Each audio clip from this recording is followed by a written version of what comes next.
अस्सलाम वालेकुम। आज हमारा एडवांस क्लास का लेक्चर में 37 है, जिसमें हम improper integral of the second kind को डिस्कस करेंगे।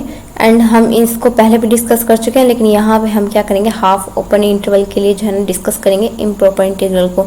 एंड इसमें हमने एक एग्जाम्पल को डिस्कस करेंगे, जिसको हमने बताना है कि हमारे कन्वर्ज करिए डाइवर्ज करिए। ठीक है, सबसे पहले हम डेफिनेशन देखते हैं कि मतलब डेफिनेशन क्या है इसकी इंटीग्रल की, इम्प्रॉपर इंटीग्रल की। हमारे पास फंक्शन है, डिफाइन है किस पे, हाफ ओपन इंटरवल पे। ए पे हमारे पास क्या है, ओपन इंटरवल है, एंड बी पे हमारे पास क्या है, क्लोज इंटरवल है। इस तरह के जो इंटरवल होते हैं उसको हम क्या कहते हैं कि हाफ ओपन इंटरवल है। ठीक है, एंड एज्यूम कर लेंगे जो हमारा फंक्शन है वो किससे बिलोंग कर रहा है, मान इंटीग्रल से। यहाँ पे r of alpha x b है। अब ये जो एक्स है ना, ये हमारे किससे बिलोंग कर रहा है, इस half open interval a b से बिलोंग कर रहा है। ठीक है, अब यहाँ पे हमने एक इंटीग्रल मतलब आई को हमने क्या लिया, फंक्शन आई को हम क्या करें, डिफाइन कर रहे हैं half open A be close interval पे। किस तरह डिफाइन किया कि हमारे पास आई ऑफ एक्स है इक्वल होगा इंटीग्रल एक्स टू बी है, इसकी limit and F D alpha है। ठीक है, अब यहाँ पे जो एक्स है हमने कहा किससे बिलोंग करा, हाफ ओपन इंटरवल से।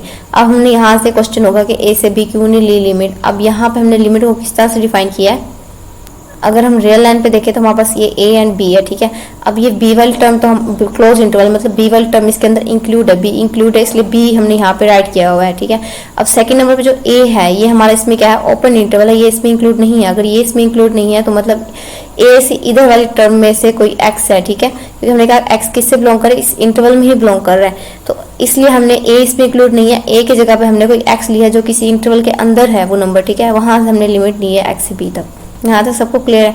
अब ये जो इंटीग्रल है ये हमारे पास क्या कहला रहे हैं, इम्प्रॉपर इंटीग्रल है, किस काइंड का, सेकंड काइंड का। एंड इसको हम डिनोट किससे कर सकते हैं कि इंटीग्रल ए प्लस बी। अब यहाँ पे प्लस का साइन वही कि ए इसमें इंक्लूड नहीं है, लेकिन ए में कुछ ऐड कर देंगे जो किसी इंटीग्रल के अंदर होगा, तो इसलिए हमने यहाँ पे ए के साथ प्लस का साइन लगा दिया। अब इस चेंजिंग क्या है, यहाँ पे एफ ऑफ टी है एंड अल्फा ऑफ टी, यहाँ पे जबकि सिंपल हमने लिख दिया कि एफ डी अल्फा। इसको हम दो तरह से इसको कहते हैं डिनोट कर सकते हैं। डेफिनेशन क्लियर है। अब हमने ये देखना है कि हमारा इंटीग्रल जो इस काइंड का इंटीग्रल होगा कब कन्वर्ज कर रहा है और कब हमारे पास जो है ना डाइवर्ज करेगा। अभी हमने इंटीग्रल को कहा है कि कन्वर्ज करे कब, जब इस पे क्या करे, लिमिट एग्जिस्ट करे और कोई हमें फाइनाइट आंसर दे। ठीक है, लिमिट एग्जिस्ट करे और कोई हमें फाइनाइट आंसर दे तो हमारा जो इंटीग्रल वो क्या करेगा, कन्वर्ज करेगा। अदरवाइज ये क्या करेगा, डाइवर्ज कर। मीन अगर या लिमिट एग्जिस्ट ना करे या फिर इन्फिनिटी हमें आंसर दे तो ये जो हमारा इंटीग्रल क्या कर जाएगा, डाइवर्ज कर जाएगा। यहाँ तक सबको क्लियर है। नीचे भी बताया कि अगर हमारे पास कोई फाइनाइट नंबर आ रहा है, ए के इक्वल आ रहा है, तो ये इंटीग्रल हमारा क्या करेगा, कन्वर्ज कर रहा है। तो ये तो वही चीज़ होगी। ठीक है, अब नेक्स्ट नंबर हमने क्या डिस्कस करना है कि अगर हमारा जो इंटीग्रल है अब वहाँ पे ए के साथ ओपन इंटरवल था एंड यहाँ पे हमारे पास क्या है, बी के साथ ओपन इंटरवल है, तो जो हमारी लिमिट बनेगी, क्योंकि अब ये भी हाफ ओपन इंटरवल है, बट देख लें ए के साथ क्लोज ब्रैकेट आ गया और बी के साथ ओपन ब्रैकेट आई है एंड सेम वही एक्सिस से बिलोंग कर रहा है। ठीक है, हमारा फंक्शन मान इंटीग्रल सारी कंडीशन सेम है, जस्ट चेंजिंग क्या आएगी, लिमिट में आ जाएगी। अब ए वाला तो इसमें इंक्लूड है जबकि बी वाला इंक्लूड नहीं है, तो बी जो है हमारा इस ए से बी तक के दरमियान में जो नंबर होगा वहां तक मतलब x को हमने उसका नाम दे दिया कि x जो है इससे बिलोंग कर रहा है। क्लियर, जब हमारा a के साथ ओपन ब्रैकेट थी तो a की जगह पे हमारे पास क्या था, x राइट किया था। अब यहाँ पे b के साथ ओपन ब्रैकेट है तो उसके साथ हमारे पास x आ गया। अगर तो पिछला कॉन्सेप्ट क्लियर है तो ये भी आई होप सो आप लोगों को क्लियर होगा कि कैसे b की जगह पे हमने x को राइट किया। अब ये भी सेम कि अगर हमें फाइनाइट आंसर देगा तो कन्वर्ज करेगा, मतलब लिमिट एग्जिस्ट करे और कोई फाइनाइट आंसर दे तो कन्वर्ज, अदरवाइज हमारा क्या करेगा, डाइवर्ज करेगा। यहाँ तक सबको क्लियर है। अब हम इसकी एक एग्जांपल डिस्कस कर लेते हैं।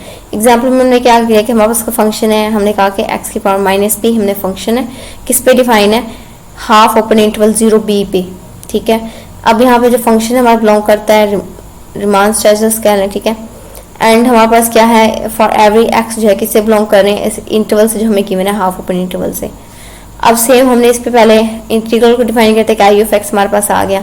अब यहाँ पे देख लें हमारे पास क्या है, 0 पे हमारा क्या ओपन इंटरवल है। ठीक है, तो हमारे पास इस पे क्या आ जाएगा, x आ गया इसकी जगह पे और b पे क्लोज था तो b एज इट आ गया लिमिट में। यहाँ तक तो सबको क्लियर है। और नेक्स्ट हमें बता दें कि x हमारा इससे बिलोंग कर रहा है। अब नेक्स्ट नंबर में हमने क्या किया कि ये तो सेम आ गया हमारे पास, x की जगह पे अब हम लिख सकते हैं 0, क्योंकि इस पे x की वैल्यू 0 में कुछ ऐड करेंगे तो हमारे पास ये आएगा। वहाँ पे हमारे पास a था तो हमने a प्लस लिखा था, अब यहाँ पे a की जगह पे 0 है तो हमने 0 प्लस लिख दी। यहाँ तक तो क्लियर है।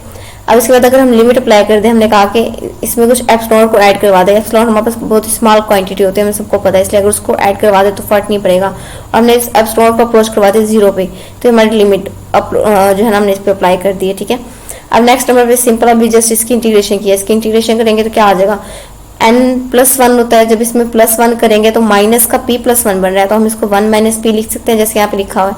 एंड यही जो पावरफुल फॉर्म होती है इसको डिवाइड भी होगी तो 1 - p आ गया। यहाँ तक सबको क्लियर, सिंपल इंटीग्रेशन की है। एंड c से एप्सिलॉन से हमारे पास b तक इसकी लिमिट जो थी वो हमने राइट कर दी है। सिंपल लिमिट हमारे पास एप्सिलॉन अप्रोच करें 0 को, and upper limit minus lower limit put कर दिया कि b 1 - p माइनस, क्योंकि x की जगह पे क्या आएगा, एक बार अपर लिमिट जो है b है माइनस एप्सिलॉन करेंगे तो ये चीज़ आ जाएगी। यहाँ तक सबको क्लियर है। अब इस पे कंडीशन लगा रहा है कि हमारा जो p है वो इज नॉट इक्वल टू 1 है, क्योंकि अगर एक 1 के इक्वल हो जाएगा तो ये तो अनडिफाइन हो जाएगी टर्म, नीचे 0 आ जाएगा, इसलिए 1 के इक्वल तो नहीं है। अब या तो हमारा p लेस देन 1 हो सकता है या हमारा p क्या होगा, ग्रेटर देन 1 होगा। उस पर मैंने बता दिया कि अगर हमारा p लेस देन 1 होगा तो हमको फाइनाइट आंसर मिलेगा। कैसे, अगर लेस देन 1 होगा तो ये तो हमारे पास पॉजिटिव हो जाएगा, मतलब किसी पॉजिटिव नंबर पे जो है ना ऊपर टर्म डिवाइड होगी तो हमें फाइनाइट आंसर मिलेगा।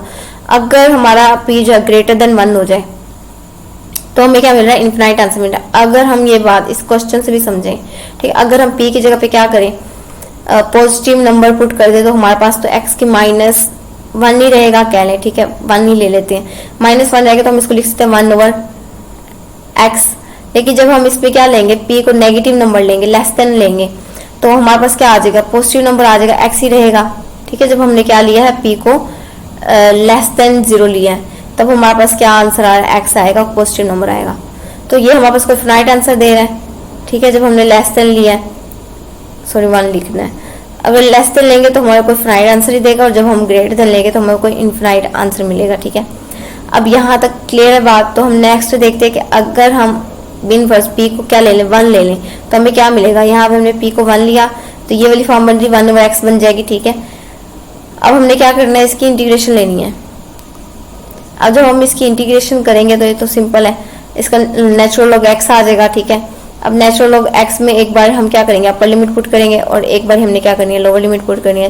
जैसे अपर लिमिट पुट करेंगे तो b है, लोअर लिमिट हमारे पास एप्सिलॉन है। जब हमारा एप्सिलॉन क्या करेगा, 0 को अप्रोच करेगा तो ये हमारा जो टर्म है ये पूरी लॉग नेचुरल लॉग मतलब log b minus log epsilon, ये हमारे पास किसको अप्रोच कर जाएगी, इन्फिनिटी को। और अगर इन्फिनिटी को अप्रोच कर रही है तो हमारा जो इंटीग्रल लॉग है क्या कर रहा है, डाइवर्ज कर रहा है। यहाँ तक बात क्लियर है। एंड अगर हमारा इंटीग्रल कन्वर्ज करेगा, कब कन्वर्ज करेगा, जब p हम लेस देन मान लेंगे तब भी हमारा इंटीग्रल क्या करेगा, कन्वर्ज करेगा। यहाँ तक सबको बात क्लियर है। ये हमने कन्वर्ज करके डिस्कस कर लिया कि अगर हमने p लेस देन मान लिया तो हमें को फाइनाइट आंसर मिल रहा है कि x आएगा। अब x की जगह पे जो भी होगा 1 पुट करें, 2 पुट करें, हमने 1 से जो भी वैल्यू लेंगे हमें क्या आंसर मिलेगा, कोई फाइनाइट नंबर मिल रहा है, इन्फिनिटी को अप्रोच नहीं कर रहा। लेकिन जब हम ग्रेटर देन या इक्वल टू 1 लेते हैं तब ये हमारे पास क्या हो जाएगा, डाइवर्ज हो जाएगा। यहाँ तक बात क्लियर है। तो इस लेक्चर में हमने डिस्कस करना था। अगर इस पर कोई भी इशू हो तो आप लोग मुझसे पूछ सकते हैं। अल्लाह हाफिज़।